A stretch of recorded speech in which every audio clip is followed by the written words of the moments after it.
우리 사랑하는 성도님들, 저는 목회를 하면서 우리 한 분 한 분을 대할 때 경외감에 가까운 이런 신비로움을 느끼면서 목회를 하고 있습니다.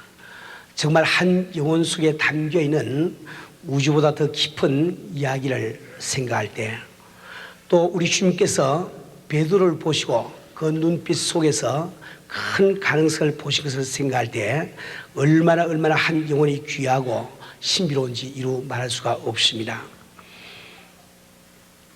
우리 인간을 눈으로 볼 때는 정말 베드로 눈빛 속에서 대사도의 눈빛을 가능성을 보지 못한다 할지라도 모든 것을 아시는 우리 주님께서 그 베드로의 눈빛 속에서 사도의 가능성을 보시고 택하시고 또 훈련시켜서 쓰신 같이 우리 주님께서 우리 한 분 한 분 그 눈빛 속에서 위대한 가능성을 보시고 택하고 부르신 것을 생각할 때 얼마나 한 분 한 분이 귀한지 이루 말할 수가 없어요.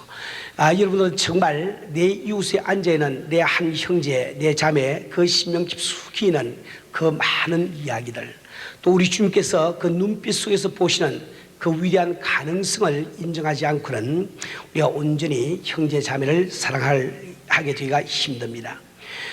뿐만 아니라 우리 하나님께서는 우리 내 옆에 앉아있는 형제 자매 한 분 한 분을 천하보다 더 귀하게 여기고 계심을 생각할 때 얼마나 내 이웃이 귀하고 사랑스러운지 이루 말할 수가 없습니다. 정말 우리가 누구를 위해서도 내줄 수 없는 독생자를 바로 하나님께서는 내 옆에 앉아있는 내 형제, 내 옆에 앉아있는 내 자매를 위해서 내주신 것을 생각할 때 정말 우리의 이웃이 얼마나 귀한지 이루 말할 수가 없습니다. 정말 죄가 없으신 우리 예수님, 영광 가운데 거하시는 우리 주님께서 십자가 상에서 살을 갈갈이 찢으시고 피를 한 방울 없이 흘려주신 것이 바로 내 옆에 있는 내 형제, 내 자매를 위한 일임을 생각할 때 내 형제 자매가 얼마나 귀한지 이루 말할 수가 없습니다. 우리 성령님께서 바로 시기하기까지 내 옆에 있는 형제 자매를 사모하고 계신 사실을 생각할 때 얼마나 우리 옆에 있는 형제 자매들이 귀한지 이루 말할 수가 없습니다. 야고보서 4장 5절 말씀에는 너희가 하나님이 우리 속에 거하게 하신 성령이 시기하기까지 사모한다 하신 말씀을 헛된 줄로 생각하며, 우리 성경에서 바로 우리 한 사람 한 사람을 시기하기까지 사모하신다고 성경은 말씀을 하고 있는 거예요.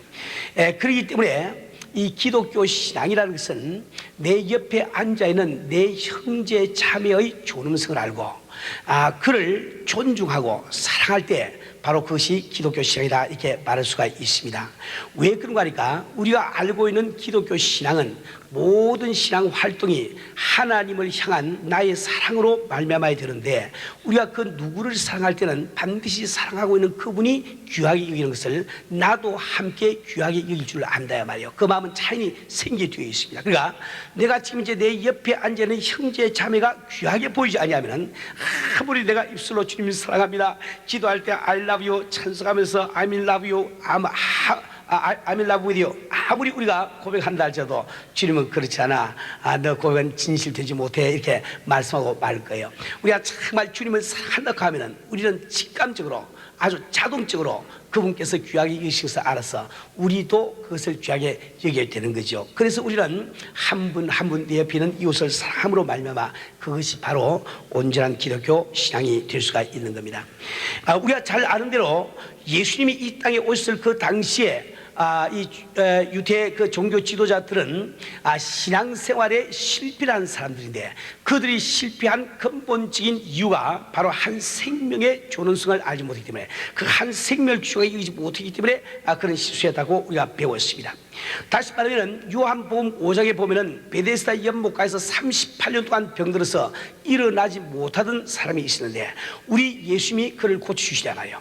그런데 그 당시에 유대인들은, 유대 종교 지도자들은 바로 그 병들었던 그 사람이 안식일날 일어나서 자리를 들고 걸어가는 것 때문에 그래서 예수님을 잡아 죽이려고 작정을 하게 된 겁니다. 근데 그때 그 당시에 유대 그 종교 지도자들은 그 38년 동안 병들어서 베데스다 연못가에서 일어나지 못하는 그 사람을 익히 잘 알고 있습니다. 만약에 그들 마음속에 이 베데스다 연못가에서 누워있던 그 한 영혼에 대한 존엄성을 알고 있었다고 하면 그 한 생명이 일어나서 걸어가는 그 놀라운 그 경외감 때문에 참 혼 그 감각이 다 마비가 되어서 그날이 안식일인지 혹은 그 사람 발 밑에 자리가 들렸는지 이것이 눈에 띄지 말아야만 됩니다. 그러나 그들은 한 생명의 존엄성을 모르기 때문에 그들은 바로 그 한 생명이 살아서 걸어가는 그 모습보다는 그 안식일날 참 자리를 두고 가는 그 사실이 먼저 눈에 띄게 되는 거죠. 마찬가지로 요한복음 9장에서 우리 예수님께서 날 때부터 소경된 사람을 고치실 때도 마찬가지입니다.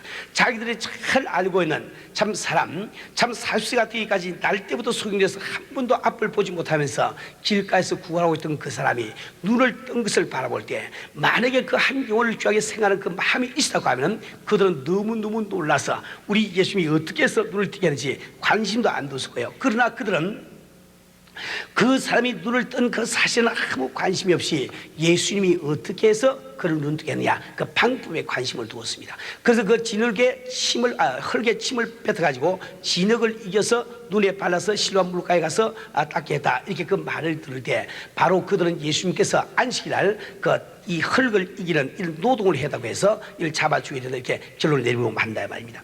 다시 말하면 그 당시에 이 종교 지도자들이 실패한 근본적인 원인은 바로 하나님을 사랑하지 않기 때문에 그 하나님께서 천하보다 귀하게 여기는 그 생명을 자기들이 귀하게 여기지 못한 그게 바로 실패의 원인이 있습니다. 우리 사는 우리 성도님들 우리도 역시 마찬가지로 오늘 우리가 어떤 활동 어떤 내 믿음이 좋다고 한다 할지라도 내가 정말 내 옆에 앉아있는 한 영혼에 대한 존엄성 그의 귀함을 우리가 인정하지 않고 그를 사랑하지 못한다고 하면 우리는 주님을 제대로 사랑하며 신앙생활을 제대로 한다고 말할 수는 없을 거예요. 우리 사는 우리 성도들 우리는 한 영혼 다시 말하면 내 옆에 있는 내 이웃을 천하보다 더 귀히 여기시는 주님의 심정을 알고 그리고 우리가 그 심정을 알 때 어떻게 주님을 섬기는 길이 잘 섬기는 길인지 이것을 우리가 알아야 됩니다. 지금 오늘 여러분께 봉독해드린 이 본문 말씀을 통해서 내가 진정으로 내 옆에 있는 내 이웃을 사랑하고 존중한다고 할 때 우리는 어떤 일을 하게 될 것인지 어떤 일을 해야만 될 것인지 네 가지를 말씀을 드리기를 원합니다. 제일 첫 번째는 마태복음 18장 6절에 있는 말씀대로 누구든지 나를 믿는 이 소자 중 하나를 실족케 하면 차라리 연자 맷돌을 그 목에 달리우고 깊은 바다에 빠뜨리는 것이 나으리라. 다시 말하면 내 옆에 앉아있는 형제 자매가 귀하고 그를 정말 참 하나님께서 천하보다 귀히 여기심을 우리가 믿는다고 한다면 그를 실족시키지 말라고 성경은 말씀을 하고 있습니다. 이 말씀을 한 데는 배경이 있어요. 과정이 있다 말입니다. 경위가 있다 말이에요.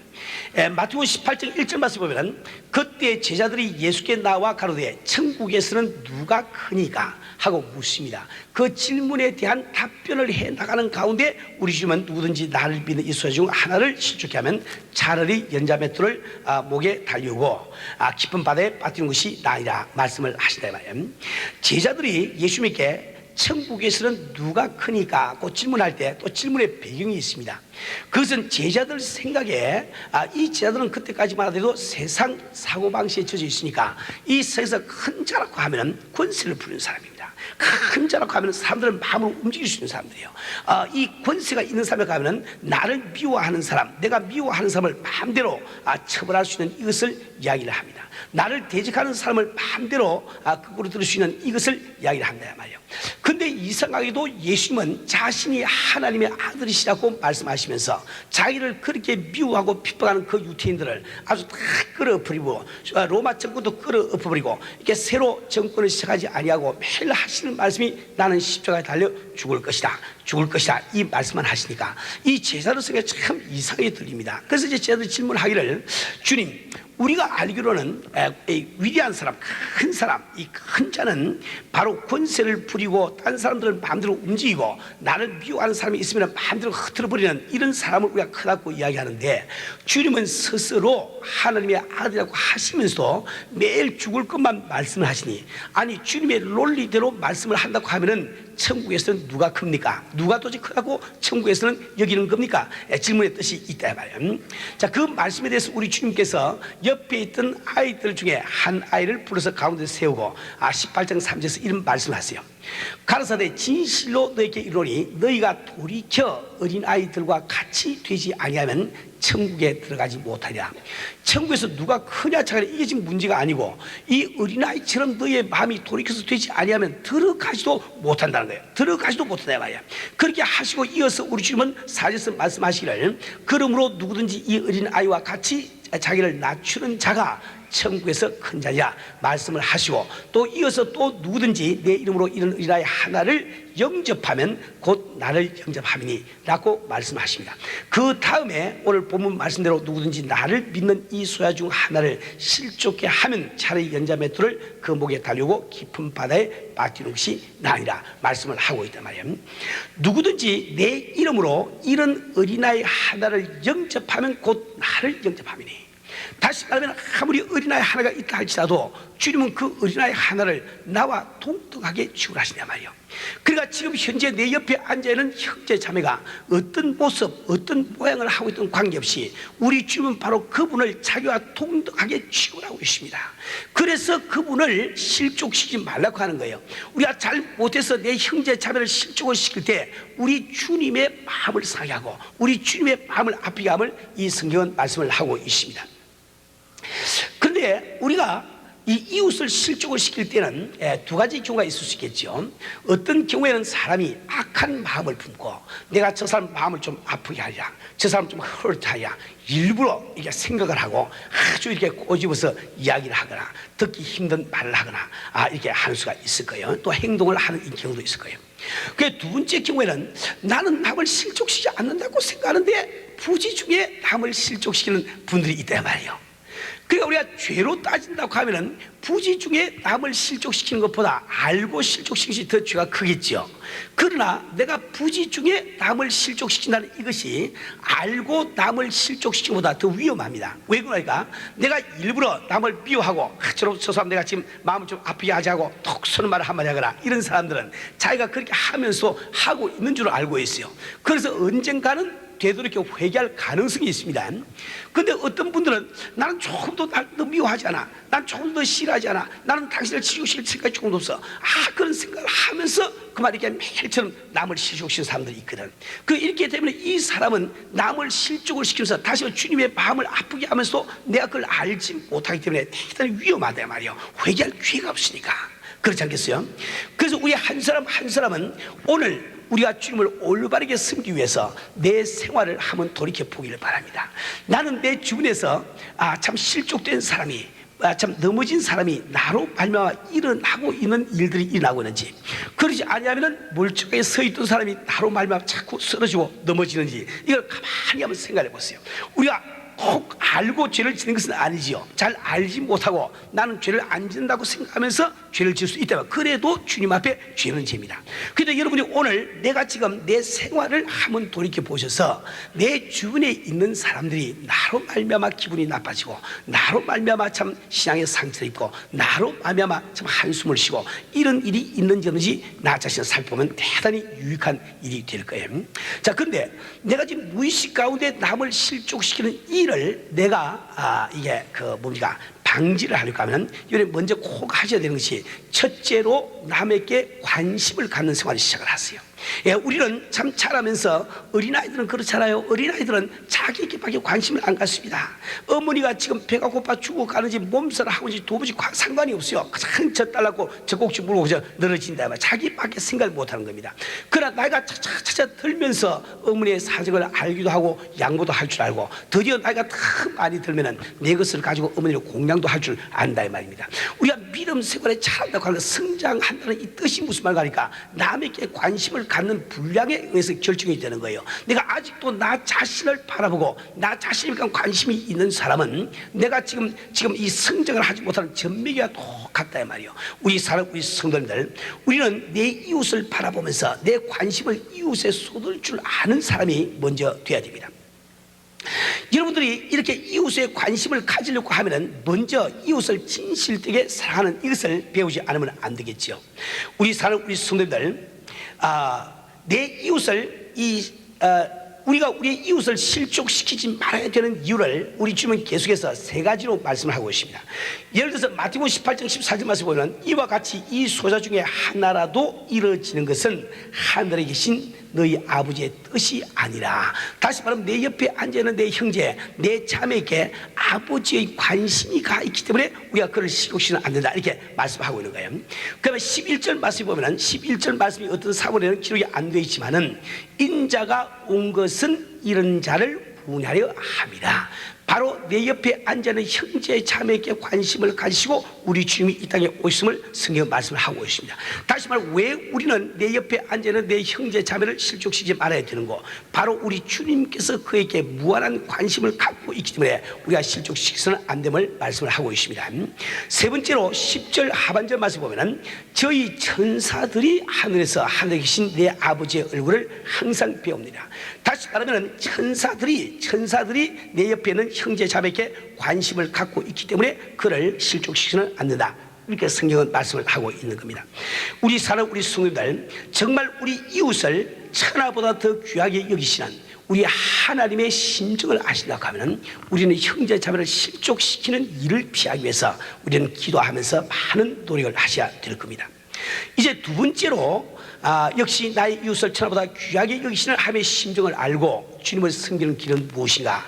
그것은 바로 형제가 잘못을 저질렀을 때 그것을 용서해 주는 것이 바로 주님을 섬기는 길임을 성경은 말씀을 하고 있습니다. 우리가 남을 실족시키지 말아야 되는 것을 우리가 알고 있는데, 그렇다고 해서 남이 나를 실족시키지 말라는 법이 없습니다. 그래서 우리 주님은 말씀하시기를 이 세상에 실족시키는 일이 없을 수는 없지만은 그런 일이 있다 말이에요. 근데 나는 내 자신이 내 이웃을 실족시키지 않게 하기 위해서 애를 쓰고 참 노력을 하지만은 만약에 이웃이 나를 실족시키는 일을 할 때 나는 그에 대해서 어떻게 대처해야 되며 어떤 반응을 보일 것이냐, 그것이 바로 그를 용서해 주라, 용서해 주라, 이렇게 성경은 지금 말씀을 하고 있다 말이에요.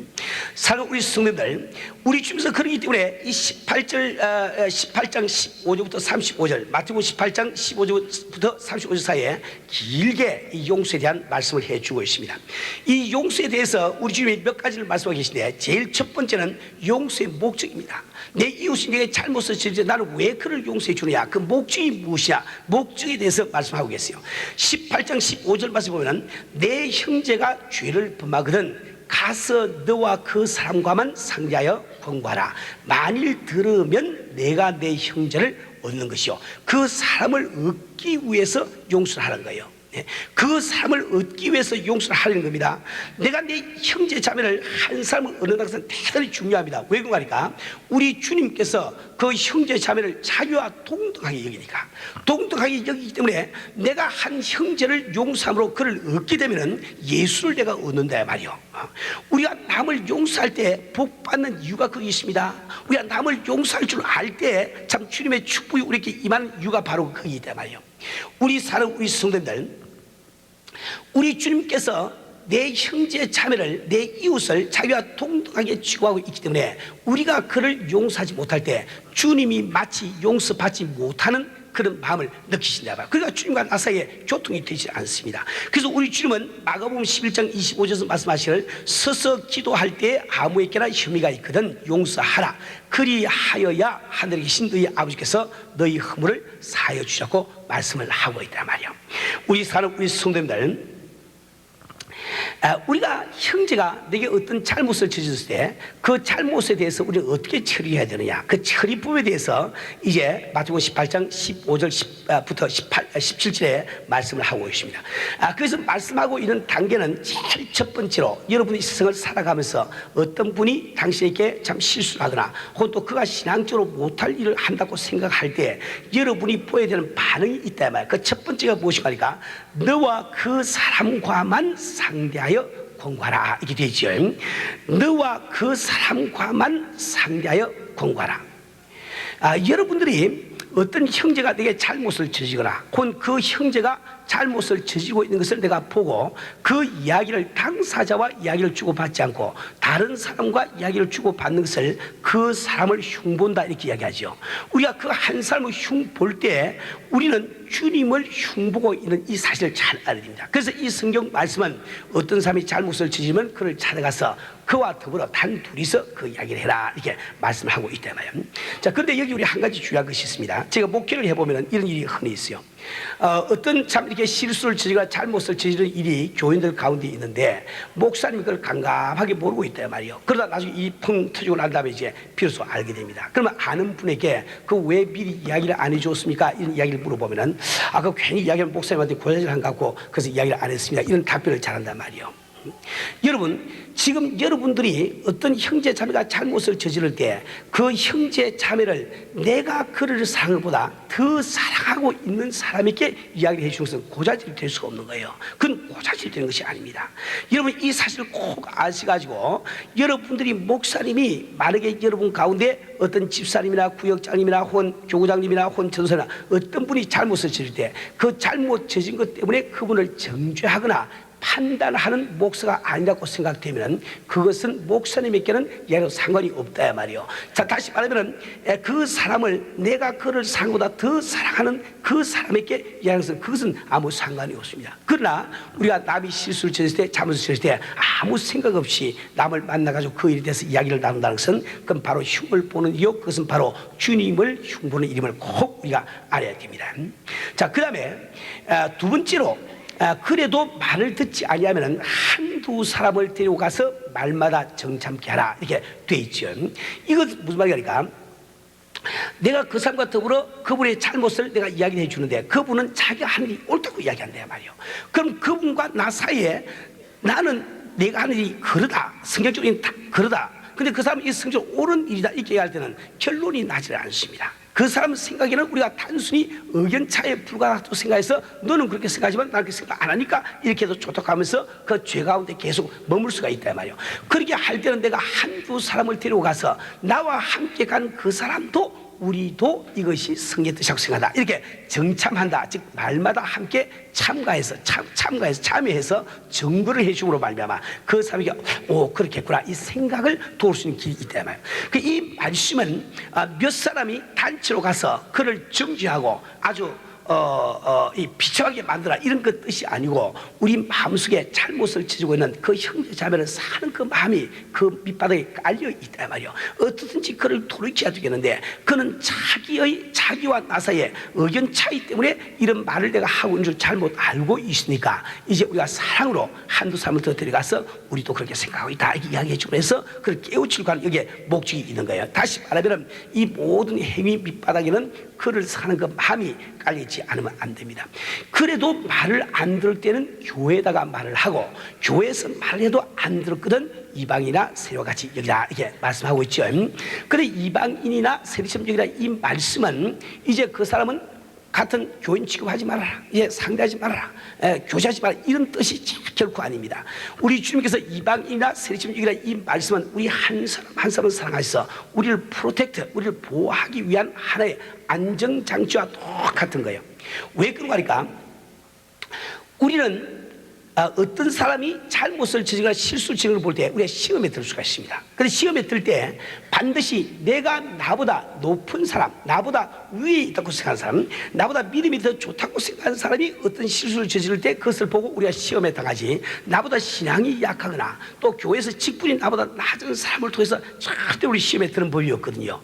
이런 이 교회를 처음 나와서 교회를 다니기 시작했는데 어떤 집사님이 보니까 담배를 피우고 있어. 그럼 여러분 마음속에 시험이 듭니다. 아니 저분이 교회 집사까지 되는데 저 담배를 피우고 있으니 그 예수 믿어 헛것이라 그만두자. 그게 실족된다 이 말이지. 그런데 집사님이 아무리 담배를 피우다고 장로님이 실족하지 않습니다.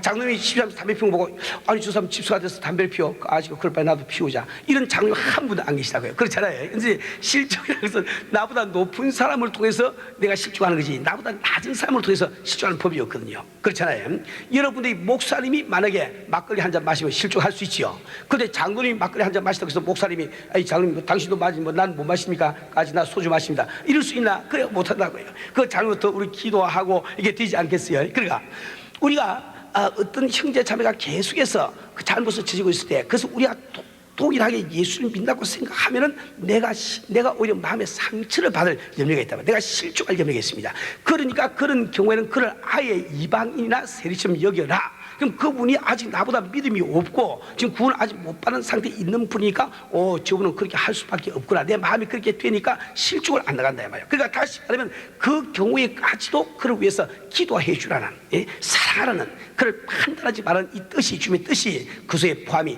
되어 있다 이 말이에요.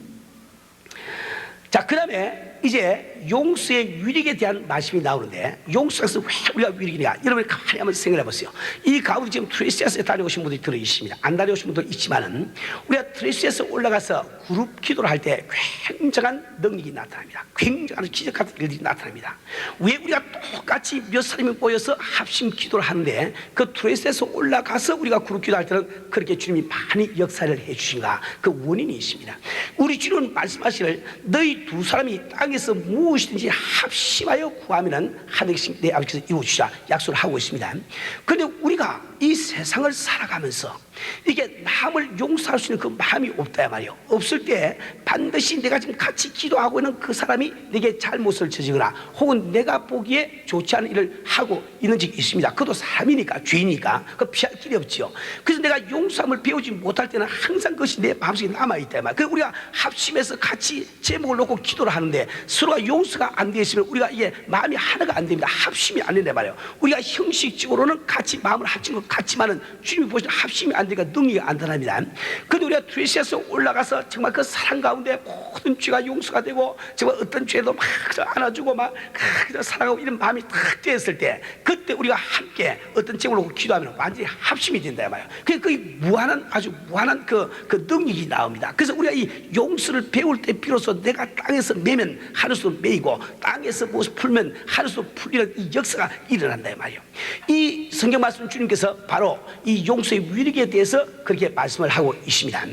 그 다음에 용서의 한계에 대해서 21절부터 22절까지 말씀하고 계신데, 우리 주님께서는 결론적으로 내 이웃이 70번씩 7번을 잘못을 저지도 용서해 주라 이렇게 말씀을 하고 있는 거죠. 이 말씀은 우리 베드로가 참 이 용서에 대한 말씀을 듣고 주님께 말씀드리기를, 주여 내 형제가 7번을 잘못을 7가지 내가 용서해 주리까, 하루에 7번을 잘못을 용서해 주리까, 이렇게 물은 질문에 대한 답변을 하고 있는 말입니다. 그런데 이 베드로가 그런 하루에 7번이라도 용서해 주리까, 7번까지 용서해 주리까, 이렇게 질문을 데는 역시 배경이 있습니다. 그 당시에 랍비들은 어떻게 가르치는가 하니까, 사람이 잘못을 저지르거든 3번 이상은 용서해 주지 말아라. 용서하면 안 된다 말이에요. 그거 왜 그런가 하니까, 하나님도 3번까지 용서하고 4번째를 용서 안 하시는데, 만약에 우리가 4번을 용서해 버리면 우리가 하나님보다 더 너그러운 사람이 되어버리고, 이게 참남한 일이라는 거예요. 아주 그들은 굉장히 이상한 논리를 펴가지고 종교 이걸 다 만들어 놓고 있습니다. 근데 왜 그들은 하나님은 사람의 죄를 3가지만 용서하고 4가지는 용서를 안 한다고 생각하느냐. 그래서 아모스 1장 3절 6절, 9절, 11절 말씀을 토대로 하고 있습니다. 그 말씀에 보면은 이 아모스 선지가 이런 말을 합니다. 하나님께서 아모스 선지를 통해서 하시는 말씀이, 다메섹이 서너 가지 죄로 인하여 내가 그 벌을 돌이키지 아니하리니, 다메섹의 서너 가지 죄로 인하여 내가 그 벌을 돌이키지 아니하리니, 하나님도 3가지는 모르겠는데 서너 가지가 되니까 벌써 벌을 돌이키지 않는다고 말하지 않았냐. 하나님이 우리 인간을 용서할 때 3번까지만 용서해 주신다. 그런데 인간이 금방지게 4번씩 용서하게 되면 그 하나님보다 내가 더 마음이 넓다는 이야기 해드리니까 절대로 그건 안 된다 이렇게 가르쳤다 말이에요. 참 무슨 이야기죠. 우리 흔히 이런 이야기도 또 많이 듣지요. 우리 금식 할 때 저는 39일 하고 다 끝냈습니다. 왜 그런가 하니까, 우리 주님이 40일밖에 안 했는데 내가 혹시 40일을 채우거나 하루를 더 하면은 주님보다 내가 더 교만하게 될까 해서 39일로 끝냈습니다. 이런 논리를 편다 말이에요. 그것도 참 진심으로 좋은 뜻으로 그런 논리를 피기도 하시겠죠. 그럼 우리가 40일 아니라 80일을 우리가 금식을 하려도 주님보다 더 우리가 교만해질 수가 없다 말. 우리는 죄인들이고 그분은 하나님의 아들이신데 아무 걱정하지 마시고 40일도 채우시고 41일도 하시길 바랍니다.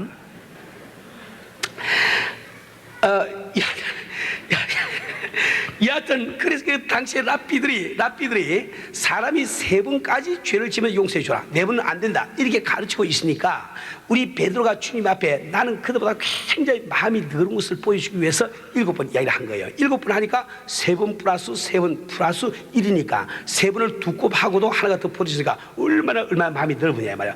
그러니까 베드로는 그 말을 할 때 우리 주님께서 야 베드로야 너는 과연 내 제자로다, 내가 이렇게 마음이 넓으니 과연 내 제자, 칭찬을 받을 줄 아는데 주님께서 그저 좀 나무라는 뜻 하시로 나무라는 것처럼 하시면서 형제가 죄를 지으면 하루에 7번이 아니고 70번씩 7번이라도 용서해 주어라. 즉 용서에는 한계가 없음을 말씀해 주고 있습니다. 그리고 이 용서에 대해서 결론적으로 우리 주님은 1만 달란트 빚진 자와 100데나리온 1만 달란트 빚 탕감 받은 그 악한 종의 비유를 들고 있죠. 그 1만 달란트 빚을 탕감 받은 그 사람이 나가다가 자기 100데나리온 빚진 자를 붙들고 멱살을 붙들고 이 돈을 내놓아라, 안 되면은 감옥에 들어가 오게 가뒀대요. 그때 왕이 그 사실 알고 화를 낸 이 기록이 우리 주님 비유가 나와 있습니다. 그런데 여기 1만 달란트와 100데나리온은 어떤 비율인가 하니까 50만 대 1이라고 말씀을 드렸습니다. 그 가치로 따지면 50만 대 1이란 말이에요. 그러니까 다시 말하면 100데나리온이라는 돈은 한 사람이 그 동전을 가지고 100데나리온을 가지고 간다고 하면 주머니에 넣고 갈 수 있는 이런 분량인데 1만 달란트라고 하면 같은 동전을 가지고 1만 달란트를 채우려고 하면 60파운드 되는 자루를 만들어 가지고 8,600명이 옮겨야 된다 말이에요. 그러니까 비유가 되지 않는 겁니다. 즉 우리 한 사람 한 사람이 주님 앞에 용서함을 받을 때 우리 엄청난 이런 죄사함을 받았기 때문에 어떤 형제자매가 아무리 생을 살아가면서 내게 잘못을 짓는다 할지라도 그것은 100데나리온의 죄밖에 안 된다 말이에요. 그러니까 1만 달란트의 그 빚을 탕감 받은 것을 내가 알고 있는, 그걸 믿고 있는 그 사람은 그 감사함 때문에 내게 100데나리온 정도 빚진 자는 내가 용서해 주시다. 우리 주님은 결론적으로 그렇게 말씀을 하고 있는 거죠. 우리 사는 우리 성도님들, 내가 어떤 이웃을 용서하지 못할 때 내가 주님을 용서하지 못하는 것과 똑같습니다. 그렇기 때문에 오늘 저는 여러분에게 한번 여러분의 생활을 한번 돌이켜 보시면서 한번 큰 마음을 한번 먹으시길 바랍니다. 여러분 생애 가운데 어떤 잘못을 여러분에게 저지른 사람이 있거나 어떤 우울한 일을 한 사람이 있거나 어떤 우울한 말을 한 사람이 있다 할지라도 오늘 한번 큰 마음을 먹고 그 사람을 딱 용서해 버리면은 예수님을 얻게 된단 말이에요. 내가 그분을 용서할 때 그 삶을 얻게 되고 그 삶을 얻게 될 때 예수님을 얻게 되니까 이거 얼마나 큰 축복인지 이루 말할 수가 없지요. 우리 한 사람 한 사람이 정말 주님의 뜻을 알고 우리 마음속에 용서하지 못하는 이런 사람이 있으면 그분이 아무리 내게 뼈 아픈 말을 하고 마음 아픈 말을 했다 할지라도 용서를 하세요. 용서하는 것이 그게 복받는 비결이요 주님을 섬기는 기름을 꼭 기억을 하시길 바랍니다. 이제 세 번째로 역시 나의 이웃을 천하보다 더 귀히 여기시는 하나님의 심정을 알고 그분을 섬기려고 하면 세 번째로 우리가 알아야 되는 것은 바로 이웃을 사랑을 해야 됩니다. 같은 말을 같지만은 우리가 실족시키지 아니한다 혹은 용서한다 이런 말은 상당히 소극적인 이야기요 방어적인 이야기입니다. 그런데 우리가 전술성에서 최선의 방어는 공격이다 이런 말이죠. 공격이 즉 최선의 방어다. 내가 지키려고 하는 것보다는 먼저 치는 것이 그게 오히려 좋은 방어가 될 수 있다 말이에요. 그러니까 우리 소극적으로 우리가 실축지 않을 우리가 아무리 애를 써도 안 됩니다. 우리가 용서해 줄까 아무리 애를 써도 안 됩니다. 오히려 우리가 적극적으로 사랑하려고 노력할 때 실축 않게 하는 것은 자동적으로 따라오는 것이요 용서하는 일은 자동적으로 우리가 할 수 있다 이렇게 이야기를 할 수가 있는 거죠.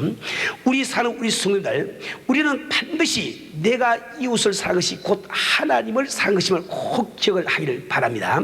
내가 이웃을 사랑함이 없이 내 하나님을 사랑할 수 있는 길이 없음을 꼭 기억을 하시고 이웃을 사랑을 하기를 바랍니다. 우리가 이웃을 사랑하기 위해서 꼭 세 가지를 여러분 기억하셔야 되겠는데 첫 번째는 반드시 형제 자매를 있는 그대로 인정하고 사랑하라 이렇게 우리가 배웠지요. 있는 그대로 인정하고 사랑하세요. 내 옆에 있는 자매가 만나면 남의 흉을 자꾸 봅니까? 그래도 그걸 인정하고 사랑하라고 하는 것이 성경 말씀입니다. 내 옆에 있는 참 형제가 식당 가면 밥값을 잘 안 냅니까? 인색하게 그래도 인정하고 그냥 사랑하세요. 주님이 지금 그걸 지금 말씀하고 있는 거예요. 내 남편, 내 아내 누구를 막느라, 우리 시어머니, 시아버지 누구를 막느라고 있는 그대로 인정하지 하고 상하지 않고는 상할 길이 없다 말이에요. 그래서 여러분은 꼭 내가 이웃을 상하되 있는 그대로 인정하고 사랑하라, 이것을 꼭 기억을 하기 바랍니다. 두 번째로, 내가 사랑할 때는 어떻게 하는 것이 사랑하는 길인고, 어떻게 하는 것이 사랑하는 길일까? 그 구체적인 말씀이 마태복음 7장 12절에 나와 있습니다. 그러므로 무엇이든지 남에게 대접을 받고자 하는 대로 너희도 남 대접하라. 얼마나 쉬운 말이에요. 여러분이 정말 부부 생활을 하면서, 야, 내 아내가 내가 좀 이렇게 해줬으면 좋겠는데, 이런 생각이 떠오르거든. 그렇게 해드리세요. 그럼 그게 다 된다 말이야. 그렇잖아요. 내가 결혼 생활하면서 내 남편이 내가 좀 이렇게 좀 해주면 얼마나 좋을까, 그대로 당신 해드리면 된다 말이에요. 이 문제는 다 깨끗이 끝나고 마는 겁니다. 우리 참 이 교회에 와서 우리 함께 참 주님을 섬길 때, 우리 같은 구역원끼리, 또 같은 재직끼리, 같은 장로들끼리 참 저 사람이 내게 좀 이렇게 해줬으면 좋을 텐데, 이런 생각이 들면 꼭 그대로 하세요. 그러면 그것이 바로 그분을 사랑하는 길이 됨을 꼭 아셔야 됩니다. 그 다음에 우리가 서로 사랑하기 위해서는 반드시 세 번째로, 외모로 사람을 취하지 마세요. 우리가 진정으로 남을 사랑으로 작정하고 눈물로 우리가 참 서원하고도 우리 마음속에 자기도 알지 못하는 가운데 자꾸 사람 외모로 취하는 이런 버릇이 있습니다. 내가 만약에 지금 사업을 하면서 한 달에 한 2만 불 정도 돈을 번다고 하면은, 그래서 지금 뭐 이렇게 참 좋은 차를 지금 타고 다닌다고 하면 내 마음속에 알지 못하게 그래도 수입이 한 10,000불 정도 이상은 돼야 나하고 살 수 있지, 내 사랑의 대상이 될 수 있지, 적어도 이 정도의 차는 타고 다녀야 그래도 이상 될 수 있지, 이렇게 해서 그 수준에 미치지 못하는 사람들을 우리는 무시하고 우리가 지날 때가 얼마나 많습니까? 무관심하게 지날 때가 얼마나 많냐 말이에요. 여러분, 이 외모로 삶을 취하게 되면 큰 일이 벌어집니다. 큰 이 잘못을 지게 된다 말이에요. 그 여러분 잘 아는 미국의 그 토마스 제프슨, 그분 잘 알지요. 이 토마스 제프슨이 부통령이었을 때 그가 볼티모어에 가서 어떤 여관에 갔습니다. 갈 때 이 사람이 가서 방이 있느냐 물으니까, 그때 호텔 주인이 가만히 보니까 아주 그 가난한 농부 차림을 한 사람이 와서 방을 찾으니까 방이 없다고 거절해 버렸다고요. 그래서 이 딱지를 맞고 이 제프슨이 딴 데 가서 방을 얻었습니다. 그 뒤에 보니까 호텔 주인이 이야기를 들어보니까 그분이 바로 그 유명한 제프슨입니다. 너무너무 놀래가지고 사람을 보내가지고, 우리가 부통령을 몰라봤으니 제발 우리 호텔 오시면 제일 최고의 방을 내드리겠습니다. 이렇게 참 이렇게 그 정가를 보냈더니, 그때 제프슨이 한 말이 있습니다. 당시에 오히려 내가 참 감사하지만은 미국의 가난한 농부를 영접할 수 없는 그런 여관에는 참 미국 대통령도 들어갈 수 있는 이유는 없습니다. 이렇게 답변을 보냈대요 말이요. 우리가 참 한 사람 한 사람이 주님, 우리 참 믿음 생활을 우리 하면서 내 옆에 있는 세상적으로 볼 때 별 수 없는 이런 한 분을 내가 사랑할 그런 이유가 없으면 우리 주님도 사랑할 이유가 없는 거예요. 우리는 정말 이 세상을 살아가면서 우리 형제자매를 사랑할 때 절대로 외모로 취하지 말아야 됩니다.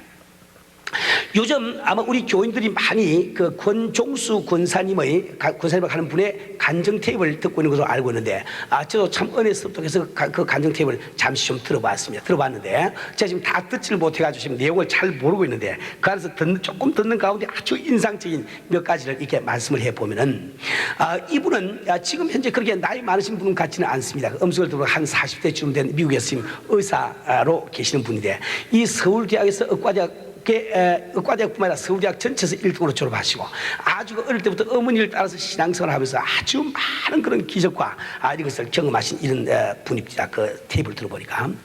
그런데 이분이 어릴 때 아버지가 일찍 돌아가십니다. 돌아가시고 난 다음에 그 어머니가 그 참 자녀들을 키우려고 하니까, 그 어머니가 대전에 사시면서 대구에 가서 새벽같이 사과를 떼와서 그걸 길바닥에 놓고 세 알, 두 알 이렇게 팔아가지고 생활을 연명해 가는데, 그 가난해서 이루 말할 수 없죠. 그 배고픔에서 이루 말할 수 없죠. 근데 그 어머니가 너무너무 예수를 잘 믿습니다. 하루도 빠지지 않고 1시간이나 걸어가야 되는 그 교회 새벽기도 빠지지 않고 참 그저 이제 신앙생활 잘 한다 말이에요. 하는데 하루는 그 어머니가 어디서 길에서 말이지 병들은 아주 더러운 노인 거지 한 분을 모시고 왔다 말이요. 모시고 와가지고 그 아들에게, 얘야, 이 노인 좀 옷 다 벗기고 저 모욕시켜서 저 옷도 잘 갈아입히라고 이 이야기를 하는데, 영 보니까 막 냄새가 나지요, 병은 들었지요, 막 형편없대 말이요. 여하튼 옷을 떡 벗겨 보니까, 자기 어머니 말씀 순종해서 옷을 딱 벗어보니까 자기 눈앞에서 옷이 움직이는 것 같더래요. 그 깜짝 놀라서 다시 보니까 온 옷에 이가 완전히 덮여가지고 이가 막 이렇게 막 기어다니듯이 옷이 움직일 지 보일 정도라. 그래서 한 숯이 불에 태웠답니다. 불에 태웠더니 콩 튀듯이 이가 막 터지는 소리가 팡팡팡 이렇게 나더래요 말이에요. 이런 분을 목욕을 시켜가지고 참 자기 내복을 입혀가지고 참 이게 참 이게 간호를 하는데, 참 자기들이 간호하니까 그때 내가 잊어버렸는데 뭔가 죽 같은 것을 먹고 아마 지난 모양입니다. 그리고 죽도 충분히 못 끓이고 이제 참 한식껏 먹을 만큼 여기 다 끓였는데, 그것을 먼저 꼭 할아버지가 다 잡수고 난 다음에 너희들은 먹어라. 그래서 할아버지한테 한 그릇 드리면 하루에 한 그릇 먹고 말아야 자기들 먹겠는데 자꾸 더 달라고 그런데 말이에요. 그게 두 그릇 세 그릇 자꾸 주다 보니까 자기 먹을 게 없잖아요. 그래서 할머니가 할아버지 좀 믿기도 하고 야속하기도 하고 그랬는데, 여하튼 어머니한테 효도하기 위해서 끝까지 참 그 할아버지를 잘 봉양을 해드리고 드리다고 이야기를 해요. 그 후에 기도하는 가운데 우리 주님이 하시는 말씀이, 내가 그때 봉양한 그 노인이 바로 나다. 난데 이제 내가 나를 그렇게 봉양을 했으니 내가 소원한 것이 무엇이냐, 무엇인지 이야기하라. 내가 들어주마. 너무너무 놀래가지고 막 돈을 달라고 딱 이렇게 너무 가난하니까 돈을 달라고 딱 하려고 생각하는데 솔로몬 생각이 딱 나됩니다. 그래서 지혜를 달라고 이렇게 딱 기도를 했대요. 그 기도를 했더니 그 다음부터 이 양반이 이 성경을 딱 보면은 딱 두만 딱 읽으면 이게 다 외워져 버려. 어떤 교과서를 보더라도 두만 딱 읽으면 다 그냥 이게 그냥 그저 외워지는 것이 아니고 이 머릿속에 사진이 들어간 것처럼 딱 생각하면 몇 페이지에 그래 다 나온대 말이에요. 그거 시험 치면 딱 항상 그저 A 학점 다 1등을 하게 되죠. 그러니까 서울대학 1등으로 참 이게 그걸 하고 이게 했다고 그럽니다. 그 후에 이 양반이 서울대학을 졸업하고 그다음에 인턴으로 이제 다 의과대학 졸업하고 인턴으로 들어갔는데 참 월급을 탔답니다. 탄 것이 3만 원이라 그 당시에. 그래서 3만 원을 딱 손에 쥐고 나니까 제일 먼저 생각하는 것이 자기 어머니입니다. 일생 동안 고생하시면서 우리 먹이시냐고 밥도 제대로 잡지 못한 그 어머니 생각이 나서 내 이 3만 원을 가지고 이제 딱 내려가서 우리 어머니가 아주 신물이 날 정도로 돼지고기를 한번 먹여드리라. 왜 우리 참 이게 어머니가 참 이따금 가다가 그 선교사 댁에서 일을 하면서 이 요리를 하면서 고기에서 기름 다 떼지 않습니까? 그걸 들고 와서 그거 끓여주는 것이 아주 제일 자기는 별미라. 그거 먹는 것이 말이에요. 그러니까 우리 어머니께 돼지고기 한번 씩 한번 먹여보라. 그리고 이제 산말을 들고 어머니께 말씀도 안 드리고 막 그냥 월급 받자마자 대전으로 내려갔답니다. 내려가서 그 고속버스 터미널에서 내려가지고 딱 나오려고 하는데 아버지가 또 그제 할아버지 한 분 계시더래요. 그래서 자꾸 마음속에서 주님이 너 가진 돈을 저 할아버지께 드리라 자꾸 이야기를 한단 말이에요. 그건 자기는 그때처럼 예수님이 야속하고 참 그럴 때가 없을 때입니다. 이거 하는데 사정 아시오. 지금 어머니 참 월급 받아서 어머니 좀 공양하려고 하는데 이 돈까지 저분에게 주어버렸는데 뭘 가지고 어머니를 드립니까? 그 돈 예수님이 너 먼저 드리라. 할 수 없이 예수 믿으니까 순종하고 3만 다 들이댑니다. 그리고 빈손 탁탁 털고 집에 들어가니까 어머니가 너 왜 왔니? 그냥 왔습니다. 그 아침 그냥 돌아왔답니다. 돌아왔더니 그때 주님이 하신 말씀이 내가 내게 있는 모든 것을 다 주었으니 이제 너는 평생 동안 먹을 것, 입을 것 걱정하지 마라. 내가 보장하고 책임을 져주마. 그 후로 아무런 정책 어려움 없이 지금 살면서 그런 간증을 한 것을 제가 들은 적이 있습니다.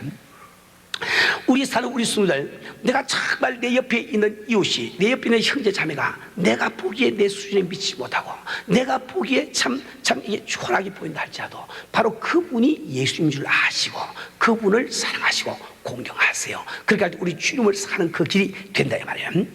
이제 우리 마지막으로 여러분께서 정말 한 영혼을 하나님께서 천하보다 더 귀하게 여기신 줄 안다고 하면 이건 전도에 힘을 써야 됩니다. 우리는 정말 주님 앞에 더 많은 것, 더 좋은 것을 드리려고 원하죠. 우리 성도들이 더 많은 참 물질을 주 앞에 드리기 위해서 정말 애를 쓰면서 기도하면서 우리 사업을 하고 있어 잘 알고 있습니다. 그런데 아무리 우리가 많은 것을 드려도 천하를 다 드릴 수는 없어. 근데 한 영혼을 주님 앞에 인도할 때 우리 주님은 천하를 얻은 것처럼 기뻐하신단 말이요. 오늘 이 본문 말씀이 나와 있는 누가복음 15장에 보면은 우리가 잘 아는 이런 양의 비유와 그다음에 잃어버린 한 드라크마의 비유와 그다음에 돌아온 탕자의 비유가 나오지 않습니까? 그 세 군데 다 전부 다 결론적으로 우리 주님이 하신 말씀은 이와 같이 한 죄인이 회개하고 돌아오면 하늘 나라에서 회개할 것 없는 의인 99보다 더 기뻐하니라. 우리 주님이 기뻐하심을 말씀을 하고 계십니다. 우리 사는 우리 순간 여러분들은 정말 이 생을 살아가면서 어떤 면으로 주님을 섬기든지 관계없이 어떤 은사를 받고 주님을 섬기든지 관계없이 여러분이 전도할 수 있는 기회가 주어질 때 전도부터 먼저 하세요. 이거 주님께서 가장 기뻐하시는 이름을 꼭 기억을 하기를 바랍니다. 이를 정말 주님 앞에 참 천하를 드리고 또 내가 천하보다 귀한 것을 소유하려고 하면 그것이 바로 전도다. 이걸 꼭 기억을 하시고 우리 한 분 한 분이 전도에 힘을 쓰기를 바랍니다. 우리가 참 우리 교회에서 힘들지만은 우리 여러 곳에 선교사를 파송하고 선교하는 이유가 바로 거기 있죠. 우리가 그 선교를 통해서 한 영혼을 구원할 때 우리는 천하를 어느 것보다 더 크다 말이에요. 우리가 참 이 선교를 통해서 정말 우리는 우리 교회가 가진 돈은 없다 할지라도 뭐 교회 건축할 돈도 없고 아무리 뱅크에 돈이 우리 예치된 것은 없다 할지라도 우리가 얼마나 부유한지 이루 말할 수가 없는 거예요. 얼마나 우리가 부유한지 알 수가 없다 말이에요. 우리 사는 우리 순간 여러분들이 진정으로 우리 주님께서 한 영혼을 천하보다 귀하게 여기신 줄 믿으시면 꼭 전도하려고 힘을 쓰시고 애를 쓰길 바랍니다.